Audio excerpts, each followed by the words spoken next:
Hello! Video போட்டு ரொம்ப நாள் ஆச்சு. ரொம்ப நாளுக்கு அப்புறம் இந்த வீடியோ.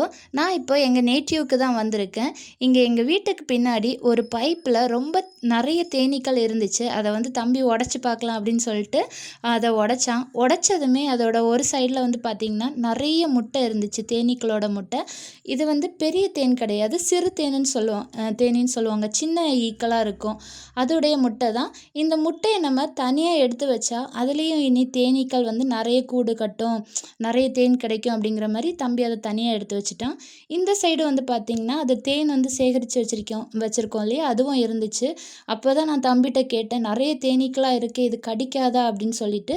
"இல்ல, இல்ல இது கடிக்காது. பெரிய தேனீக்கள் தான் கடிக்கும். இது ஒண்ணும் பண்ணாது." அப்படிங்கிற மாரி சொன்னான்.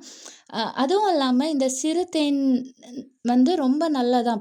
அதாவது பெரிய தேனீக்களோட தேனை விட சிறு தேனோடது வந்து நல்ல ஹெல்த் பெனிஃபிட்லாம் நெறைய இருக்கு அப்படிங்கிற மாரி சொன்னான். அத அவன் அப்படியே டைரக்ட்டாவே சாப்பிட்டுட்டு ரொம்ப நல்லா டேஸ்டியா இருக்கு அப்படின்னு சொன்னான். சாப்பிட்டுட்டு அதில வந்து சக்க மாரி வரும். அதாவது மெழுகுன்னு சொல்லுவாங்க. அத அப்படியே அந்த தேனை மட்டும் சாப்பிட்டுட்டு அத துப்பிட்டான். எனக்குமே குடுத்தான். "நீயும் டேஸ்ட் பண்ணி பார்க்குறியா?" அப்படின்னு சொல்லிட்டு, சரி நானும் ட்ரை பண்ணலாம் அப்படின்னு சொல்லிட்டு அவன்ட்டருந்து வாங்குனேன்.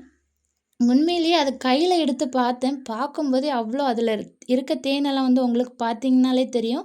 அவ்ளோ சூப்பரா இருந்துச்சு. நானுமே சாப்பிட்டேன். ரொம்ப டேஸ்டியா இருந்துச்சு. அதுக்கப்புறமா மீதியில இருந்ததெல்லாம் புழிஞ்சு தனியா தேனா எடுத்துட்டேன் அந்த இதில இருந்ததெல்லாமே. இப்படி தான் இன்னைக்கு காலையிலேயே தேன் வேட்டையோட எங்க நாள் ஆரம்பிச்சிருச்சு. பாய் பாய்.